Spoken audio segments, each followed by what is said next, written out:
ዋጓን ዩቲዩብ ዋጓን ገነርስ ዋጓን አርሰናላውያን እንደምን አደራችሁ እንደምን ዋላችሁ እንደምን አመሻችሁ በያላችሁበት ሀገር ሰዓት አቆጣጠር እንደምከረማችሁ ሳሚ ነኝ። ለማታውቁኝ የዩቲዩብ ቻናሌ ስም ሳሚ ገነር ይባላል። የአርሰናል ደጋፊ ሆናችሁና ስለ አርሰናል መስማት የምትወዱ እንዲሁም የሌላ ክለብ ደጋፊዎች ሆናችሁ ስለ አርሰናል መስማት ይመቸናል የምትሉ ከሆነ ምን ጠብቃላችሁ? አሁኑኑ ሰብስክራይብ በማድረግ የዩቲዩብ ቻናል ቤተሰቤ መሆን ትችላላችሁ። ነባሮች ላይክ፣ ሼር፣ ኮመንት ላይ ሀሳብ አስተያየታችሁን በመስጠት ዩቲዩብ ቻናላችንን ሞቅ ደመቅ እንድታረጉልን ስል በአክብሮት ጠይቃለሁ። ይሄንንም ቪዲዮ ስትጀምሩ ላይክ እያደረጋችሁ ጀምሩ። የእናንተ ላይክ ማድረግ የዩቲዩብ አልጎሪዝም ቪዲዮ እንደዚህ አይነት ኮንተንት መስማት ለሚፈልጉ ሰዎች ሪኮመንድ ስለሚያደርግልኝ ፕሊዝ ላይክ እያደረጋችሁ ቪዲዮን ጀምሩ። ተመልሻለሁ። እንግዲህ በ30ኛ ሳምንት የእንግሊዝ ፕሪሚየር ሊግ መርሃ ግብር አርሰናል በሜዳው ኤምሬትስ ኤቨርተንን የሚያስተናግድበት ጨዋታ ነገ ይጠበቃል።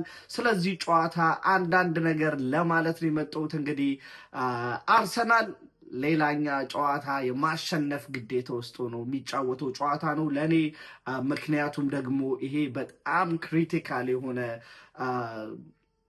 ወቅት ነው። አሁን ነጥብ መጣል አይጠበቅብንም። ምክንያቱም ደግሞ የተወሰኑ አድቫንቴጆች ለኛ ያደሉ ይመስላሉ። ምክንያቱም እንደነገርኳችሁ ማንቸስተር ሲቲ በቻምፒዮንስ ሊግ በኤፍኤ ካፕም ያደረጋቸው ከባድ ጨዋታዎች ናቸው ከዚህ በኋላ የሚያደርጋቸው ማለት ነው። እሱ ብቻ ሳይሆን ግን እኛ ደግሞ የተወሰኑ ሳምንቶችን ቀደም ብለን ነው ጨዋታችንን የምንጀምረው። ኦልሬዲ የመጀመሪያውን ጨዋታ ውጤት አይተናል። ባለፈው የ29ኛ ሳምንት መርሃ ግብርን የምታስታውሱ ከሆነ በተመሳሳይ ሰዓት የተደረገ ጨዋታ ነበር። አርሰናል ብራይተንን 1-0 ያሸነፈበት፣ እንዲሁም ማንቸስተር ሲቲ ግን ከኖቲንግሃም ፎረስት ጋር 2-2 የተለያየበት ጨዋታ ነበረ። ስለዚህ እንግዲህ አሁን ቀድመን የምናደርገው ሌላኛው ጨዋታ ይሄ ነው። ኤቨርተንን በሜዳችን በዩኬ ሰዓት አቆጣጠር 5:30 ላይ ነው የምናደርገው። በኢትዮጵያ ሰዓት አቆጣጠር ከምሽቱ 2:30 የሚደረግ ነው። ማንቸስተር ሲቲ ደግሞ ማታ ላይ ከምሽቱ 5 ሰዓት በኢትዮጵያ ሰዓት አቆጣጠር፣ በዩኬ ሰዓት አቆጣጠር ደግሞ ከምሽቱ 8 ሰዓት የሚደረግ ጨዋታ ነው ማለት ነው። ስለዚህ ስለ ሁለቱ ቲሞች ግን ስናወራ ታስታውሳላችሁ ዲሴምበር 20 ላይ በ17ኛ ሳምንት የእንግሊዝ ፕሪሚየር ሊግ መርሃ ግብር ሁለቱ ክለቦች በኤቨርተን ስቴዲየም ተገናኝተው እንግዲህ አርሰናል በአስቸጋሪ በነበረ ጨዋታ በቪክቶር ኮሬዝ ብቸኛ የፍጹም ቅጣት ምት ጨዋታውን 1-0 ማሸነፉ ይታወሳል። ነገ ደግሞ በኤምሬትስ ስቴዲየም የምናደርገው ጨዋታ ነው። ኤቨርተን ቀላል ቲም አይደለም። ኤክስፔሪየንስድ በጣም ብዙ የፕሪሚየር ሊግ ኤክስፔሪየንስ ባላቸው በማከብራቸው በዴቪድ ሞይስ የተመራ ነው እንግዲህ ወደዚህ ጨዋታ የሚመጣው። ዴቪድ ሞይስን ደግሞ በደንብ የምታስታውሱ ከሆነ እዛው ኤቨርተን ውስጥ ሚካኤል አርቴታን በአሰልጣኝነት ይዘው ማሰልጠን የቻሉ እንዲሁም ሚካኤል አርቴታም ኤቨርተንን በካፒቴንነት ለብዙ ዓመታት ያገለገለ ቲም ነው። ስለ ሁለቱ ቲሞች ሞር ደግሞ ስናወራ ሁለቱ ክለቦች ፕሪሚየር ሊግ ላይ እጅግ ብዙ ዓመታትን ከፕሪሚየር ሊጉ ሳይወርዱ የቆዩ ቲሞች ናቸው። አሁን ደግሞ ይሄንን ጨዋታ ሲገናኙ እንግዲህ አርሰናል በ67 ነጥብ አንደኛ ደረጃ ላይ ይዞ ኤቨርተን ደግሞ በ43 ነጥብ የ8ኛ ደረጃን ይዞ ነው የሚመጣው። ስለዚህ ቀላል ጨዋታ አይሆንም። ምክንያቱም ደግሞ ኤቨርተኖች ለአውሮፓ ተሳትፎ እንግዲህ በዴቪድ ሞይስ ታግዘው ከባድ ተጋጣሚ ይሆናሉ ተብሎ ይጠበቃል። ምክንያቱም የኤቨርተን ቀላል አይደለም። አዌ ካገኙት የ43 ነጥብ 24 ነጥቡን አዌ ላይ ነው መሰብሰብ የቻሉት። እሱም ደግሞ ዴቪድ ሞይስ ይህን የአሰልጣኝነት ቅጥር ከተቀጠረ በኋላ ነው በብዛት ያሉትን የአዌ ድሎች ያስመዘገበው። በጣም አስገራሚ ከነበሩ የአዌ ድሎቻቸው መካከል ኒውካስትልን ወጥተው 3-2 ያሸነፉበት በሴንት ጄምስ ፓርክ ነው። እኔ እውነት ለመናገር ኒውካስትል ሜዳ ተጉዞ ለሚያሸንፍ ለኤኒ ቲም ክሬዲት ሰጣለሁ። ምክንያቱም ምን ያህል ከባድ ስቴዲየም እንደሆነ ስለማቅ ማለት ነው። ነገር ግን ያለፉት የሁለቱን ቲሞች 5 የእርስ በርስ ግንኙነት ሳይሆን 5 የፕሪሚየር ሊግ ጨዋታዎቻቸውን ከ30ኛው ሳምንት በፊት ያደረጓቸውን 5 የፕሪሚየር ሊግ መርሃ ግብሮች እንዲሁም የሌላ የኤፍኤ ካፕ የቻምፒዮንስ ሊግን ጨምሮ በሁሉም የውድድር መድረክ ማለት ነው። አርሰናል ከ5ቱ 4ቱን በማሸነፍ አንድ ጨዋታ ከባየር ሌቨርኩሰን ጋር ብቻ አቻ ተለያይተዋል። ማንስፊልድ ታውንን 2-1 አሸንፏል። ብራይተንን 1-0 ማሸነፍ ችሎ ነበር። ቸልሲን እንዲሁ 2-1 አሸንፈው ነበር። ከዛ በፊት አስደናቂውና የማይረሳው የስፐርስን 4-1 በሜዳቸው ያሸነፍንበት ጨዋታ አይረሳም።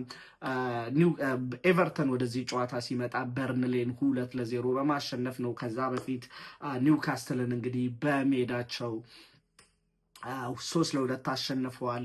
5 ካደረጋቸው ላስት ጨዋታዎች ግን ኤቨርተን 3ቱን አሸንፈው በሁለቱ ተሸንፈዋል። አንዱን ያው በሜዳቸው በማንቸስተር ዩናይትድ 1-0 የተሸነፉበት ጨዋታ ነበር። ሁለተኛው ደግሞ በቦርንማውዝ 2-1 የተሸነፉበት ጨዋታ ነው ማለት ነው። ስለዚህ ኤቨርተን እጅግ በጣም ከባድ ተጋጣሚና ጨዋታውን ሊያከብድብን ይችላል። ምክንያቱም ደግሞ ኤቨርተኖች የሚከተሉት የጨዋታ ሲስተም እንደምናውቀው ኤቨርተን ፊዚካሊቲ የተሞላበት ቲም ነው።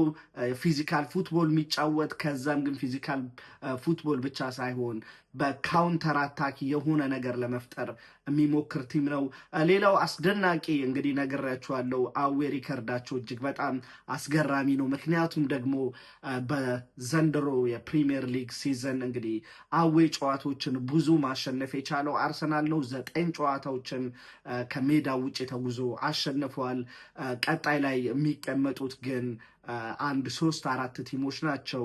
ከነዛ መሃል ግን ኤቨርተን በ7 ጨዋታን አዌ በማሸነፍ 24 ነጥብ ካለው 43 ነጥቦች 24 ነጥቡን እንግዲህ አዌ ላይ ሰብስቧል ማለት ነው። ስለዚህ ቀላል ጨዋታ አይሆንም።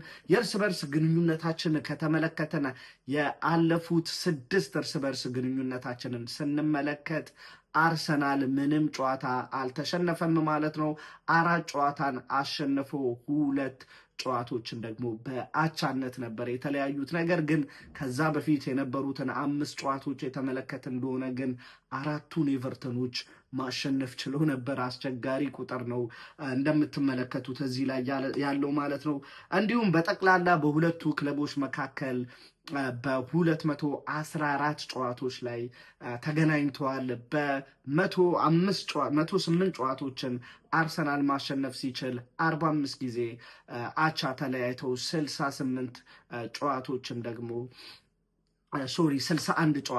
ደግሞ ኤቨርተን በአሸናፊነት ፈጽሟቸዋል። እንደምታዩት ነው የቁጥር ልዩነት ቢኖርም ነገር ግን ኤቨርተን ቀላል ተጋጣሚ አይሆንም። አንድ ያለው ጥሩ ነገር ቢኖር በማንቸስተር ሲቲ የምናውቀውና አስደናቂው የክንፍ አጥቂ ተጫዋቻቸው ጃክ ግሪሊሽ በጉዳት እዚህ ጨዋታ ላይ የማይኖረው ተጫዋች ነው። ሌላው ደግሞ ኮልማንም እዚህ ጨዋታ ላይ አይኖርም። አልካራዝ የሚባል ተጫዋች አላቸው። እሱም እዚህ ጨዋታ ላይ በጉዳት የማይሰለፍ ተጫዋች ነው። በአርሰናል በኩል ትሮሳርድና የኦዴጋርድ ጉዳት እንግዲህ አጠራጣሪ ነው። ለዚህ ጨዋታ የሚደርሱ አይመስለኝም። ስፔሻሊ ኦዴጋርድ እንዲሁም እንደምናውቀው ደግሞ ሚካኤል ሜሪኖ ከሲዝኑ በጉዳት ምክንያት እንደወጣ እናስታውሳለን ማለት ነው። ስለዚህ አርሰናል ይሄን ጨዋታ ማሸነፍ ይጠበቅበታል። ምክንያቱም ነግሬያችኋለሁ፣ ቀድመን የምናደርገው ጨዋታ ነው። ይሄን ጨዋታ በድል መፈጸም ከቻልን የነጥብ ልዩነቱን ወደ 10 ማስፋት እንችላለን። ከዛ ቀጥሎ የሚጫወተው ደግሞ ማንቸስተር ሲቲ ነው። ታስታውሳላችሁ በቻምፒዮንስ ሊግ ሾኪን የሆነ የ3-0 ሽንፈት በሪያል ማድሪድ ተከናንቦ ነው የመጣው። አሁንም ደግሞ አዌ ወደ ለንደን መጥቶ ነው ዌስትሃምን የሚያስተናግደው። ዌስትሃም ቀላል ተጋጣሚ ነው ለማለት ይከብደኛል። ምክንያቱም ደግሞ ላለመውረድ እየተፋለጠ ያለ ቲም ነው። የላስት 1-3 ጨዋታዎችንም የተመለከተን እንደሆነ አስደናቂ ሪዛልቶች ነው ያሏቸው። በጣም ላለመውረድ ፋይት እያሳዩ ከሚገኙ ቲሞች መካከል አንደኛው ዌስትሃም ነው። እንግዲህ ዌስትሃምን ነው ከሜዳው ውጭ ተጉዞ የሚያስተናግደው። ዌስትሃም ብቻ መሆኑ ሳይሆን እንደምታውቁት የወትሮ የዌስትሃም አሰልጣኝ ኑኖ ስፕሪቶ ሳንቶስ ናቸው። እነዚህ አሰልጣኝ ደግሞ ልምድ ያላቸው አሰልጣኝ ናቸው።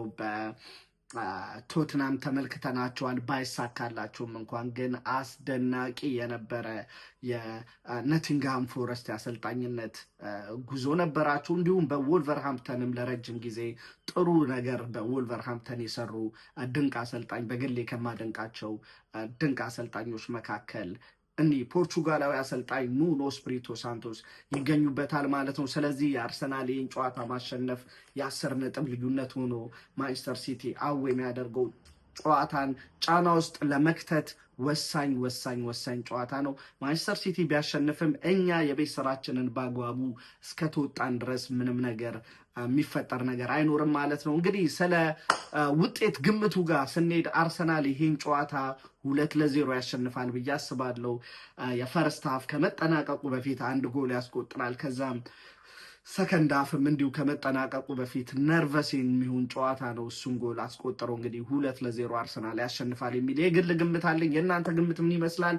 ኮመንት ሴክሽን ላይ ያሳውቁኝ። ወደ ግምታዊ አሰላለፋችን ስናመራ የግብ ጠባቂ ቦታ ላይ ዳቪድ ራያን አሰልፋለሁ። የቀኝ ፉልባክ ቦታ ላይ ግን ቤን ዋይትን ነው እዚህ ጨዋታ ላይ የምመርጠው። ምክንያቱም ያለፈው ፐርፎርማንስ በቲምበር በኩል የተመለከትኩት እጅግ በጣም የደከመ ዩሊያን ቲምበርን የተመለከትኩት። ዩሊያን ቲምበር ባይደክም እንኳን ከማጥቃት እንቅስቃሴው ይልቅ የዲፌንሲቭ ኮንትሪቢሽኑ ነው ብዙ ማደንቀለት። የማጥቃት ኳሊቲ ግን በቤን ዋይት በኩል የተሻለ ነገር ስለምናገኝ እዚህ ጨዋታ ላይ ቤን ዋይትን መመልከት ፈልጋሉ። ምክንያቱም እውነት ለመናገር ቤን ዋይት እዚህ ጨዋታ ላይ መኖሩ ትንሽ ለቡካዮ ሳካ መነቃቃት ሊፈጥር ይችላል ብዬ አስባለሁ። በደንብ ቡካዮ ሳካን ላለፉት ዓመታት አብሮ በመጫወታቸው ያዳበሩት ይሄ ቴሌፓቲክ የሚባለው ግንኙነት አላቸው በሁለቱ መካከል። ስለዚህ ዛሬ የነገውን ጨዋታ በቀኝ ፉልባክ ቦታ ላይ ቤን ዋይትን ነው የምመርጠው ማለት ነው። የቀኝ መሀል ተከላካይ ቦታ ላይ ዊሊያም ሳሊባን እመርጣለሁ። እሱን አጣምሮ በግራ የመሀል ተከላካይ ቦታ ላይ ጋብሪኤል ማጋሌዝን ነው ማደርገው። የግራ ፉልባክ ቦታ ላይ ሄንካፔ፣ ይሄን ልጅ ድሮፕ ለማድረግ ምንም አይነት ምክንያት አላገኘሁም። እጅግ አስደናቂ እንቅስቃሴ እያስመለከተኝ ነው የሚገኘው። ስለዚህ አስሎንጋስ ይሄ ድንቅ ብቃቱን እስከቀጠለበት ድረስ ከስታርቲንግ ላይን አፕ እሱን ድሮፕ ለማድረግ ይከብደኛል። የ6 ቁጥር ዲፌንሲቭ ሚድፊልደር ሚና ላይ እውነት ለመናገር አርቴታ አይደፍርም እንጂ ቢደፍር ሌላኛው እረፍት የሚገባው ተጫዋች ነው ብዬ ማስበው ዙቢሜንዲ ስለሆነ ኖርጋርድን ይመርጣለው። ቢቻል ኖርጋርድ። ስለዚህ እኔ ኖርጋርድን የ6 ቁጥር ቦታ ላይ እጠቀምና 2 የ8 ቁጥር ቦታ ላይ ወይም ደግሞ ዴክላን ራይስን በ8 ቁጥር ቦታ ላይ አደርጓለሁ። በግራ 8 ቁጥር ቦታ፣ በቀኝ 8 ቁጥር ወይም ደግሞ 10 ቁጥር ቦታ ላይ ደግሞ ካይ ሃቨርስን ነው ማድረገው። ይሄ አሰላለፍ ከዙቢሜንዲ ራይስና ካይ ሃቨርስ ተሰልፈው አንድ ጨዋታን ተመልክተን እጅግ በጣም ለየት ያለ አርሰናል፣ ቀጥተኝነት የነበረው አርሰናል እና ጥሩ ፉትቦልን መመልከት ችለን ነበር። ከዛ ጨዋታ በኋላ ግን ሲደገም አልተመለከትኩትም። የባየር ሌቨርኩሰኑ ጨዋታ ላይ ራሱ እውነት ለመናገር ማርቲኔሊ ተቀይሮ ይወጣል የሚል ትልቅ ተስፋ ነበረኝ። ምክንያቱም ከቪክቶር ዮኮሬዝ የተሻለ ፐርፎርማንስ አላሳየም ነበረ። እንዲሁም ቪክቶር ዮኮሬዝ ፈርስት ሃፍ ላይ አሪፍ የሚባል ጨዋታን ለመጫወት ሲሞክር ተመልክቼው ነበር የቻምፒዮንስ ሊግ ጨዋታ ላይ። ስለዚህ እነዚህን የመሀል ተጫዋቾች ነው የኔ ፕሪዲክሽን ላይ ፕሌዣቸው ምገባው። የቀኝ የማጥቃት ክንፍ ቦታ ላይ ቡካዮ ሳካን አደርግና ከቡካዮ ሳካ አሁንም በተስፋ ያን ኢምፖርታንትነቱን ጠብቃለሁ ማለት ነው። ባይዘዌ እዚህ ጨዋታ ላይ ሌላ ትልቅ ጥቅም ልናገኝበት የምንችለው ነገር ሴት ፒስ ነው።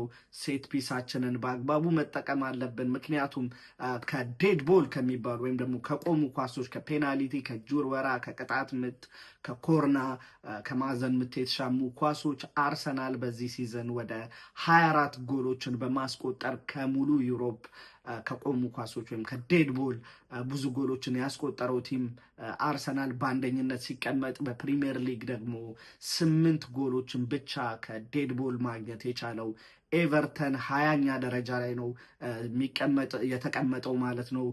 ግራ ገብቶኛል እንዴት ሴት ፒስ ላይ እንደዛ ለመስራት እንዳልፈለጉ። ምክንያቱም ትልቅ ረዣዥም የሚባሉ ተጫዋቾች አሏቸው እነ ታርኮውስኪ የመሳሰሉ አይነት ተጫዋቾች። ስለዚህ የነገ ጨዋታ ላይ ምናልባትም ይሄ የሴት ፒስ አንድ የጎል ምንጭ ሊሆነን ይችላል። ሴት ፒስን ወይም ኮርናን ደግሞ በአግባቡ ወይም ደግሞ በተሳካለት ቦታ ዲሊቨር በማድረግ ደግሞ ቡካዮ ሳካ የማይታማ ተጫዋች ነው። እሱ ብቻ ሳይሆን ግን በቀጥታ ራሱ ከሱ የምናገኛቸውን የጎል ኮንትሪቢሽኖች መመልከት ፈልጋለሁ። የባለፈው የቻምፒዮንስ ሊግ መርሃ ግብር ላይ እንግዲህ ቡካዮ ሳካ እንደ አርሰናል ማሊያ እጅግ ደካማ የሚባለውን እንቅስቃሴ ሲያደርግ ተመልክቻለሁ። ነገር ግን ሊስን ቡካዮ ሳካ ነው በኤኒ ታይም ላይ ተነስቶ የምናውቀውን ወርልድ ክላስ የሆነ ፐርፎርማንሱን ያሳየናል ብዬ አስባለሁ። ምክንያቱም ለሱም ራሱ ክሪቲካል ታይም ነው። እዚህ ሰዓት ላይ በጣም ራሱን ፕሩቭ ማድረግ አለበት። ከፊት ለፊታችን የ2026 የዓለም ዋንጫ አለ። ኖኒ ማዱዌኬ ክለብ ላይም የብሔራዊ ቡድን ላይም አንገቱ ስር እየተነፈሰ ያለ ተጫዋች ነው። ስለዚህ ቡካዮ ሳካን በደንብ እዚህ ጨዋታ ላይ ጠብቋሉ ማለት ነው። የግራ የማጥቃት ክንፍ ቦታ ላይ ኤቭሪቼዜን መመልከት ፈልጋለሁ። ሊስን አይ ዶንት ዋንት ቱ ሲ ማርቲኔሊ፣ ምክንያቱም ማርቲኔሊ ምንም አይነት ነገር አይሰጠንም። ቀና ብሎ ተጫዋቾች አያየም። እንዲሁም አላስፈላጊ ኳስን ከራሱ ጋር ይዞ በመቆየት እንግዲህ ጨዋታዎችን ሲያቀዘቅዝ ተመልክቻለሁ። ስለዚህ የነገን ጨዋታ ደግሞ በአርሰናል በኩል ለየት ያለ ኢንተንሲቲ የሚኖረው ጨዋታ እንዲሆን በግል እጠብቃለሁ። ትንሽ ፈጣን ጨዋታን መመልከት ፈልጋለሁ። ስለዚህ የግራ ክንፍ ቦታ ላይ የምመርጠው ኤቭሪቼዜን ይሆናል ማለት ነው። በ9 ቁጥር ቦታ ላይ ደግሞ ቪክቶር ዮኬሬዝን ነው ማሰልፈው። ይሄ ልጅ እስካሁን በጎ የሚባል እንቅስቃሴን እያደረገ ነው። እውነት ለመናገር ኤኒታይም ሰርቪስ ሲሰጠው አላሰፈረንም። ድንቅ ጎሎችን አስመልክቶናል። ነገር ግን የባለፉት ጨዋታዎች ላይ ቲሙ ምንም አይነት ሰርቪስ ለዚህ ተጫዋች መስጠት አልፈለጉም። ሂዝ ኤ ክሊን ነምበር 9 ተጫዋች። ስለዚህ ዶንት ኤክስፔክት ሂም በራሱ ከግማሽ ሜዳ አጣጥፎ ጎል እንዲያገባ። ጊቭ ሂም ዘ ሰርቪስ። 100% ሹር የቤት ስራውን በአግባቡ መወጣት የሚችል ተጫዋች ነው የሚል የግል እምነት አለኝ። የእናንተስ አስተላለፍ ምን ይመስላል? እንግዲህ የዛሬ ቪዲዮ ይህን ይመስላል። ነገ ከጨዋታ በኋላ በማች ሪያክሽን ቪዲዮ እስከምንገናኝ ዛሬ ነበረን ርዕሴን ይመስላል። ከተመቻችሁ ላይ ካልተመቻችሁም ይሄ ቢስተካከል የምትሉትን ኮመንት ሴክሽን ላይ በመንገር እንግዲህ ለወደፊት የተሻለ ነገር ይዤ እንድመጣ እንድታበረታቱኝ ስል በአክብሮት ጠይቃለሁ። አማውት ፒስ። Come on, you Gunner.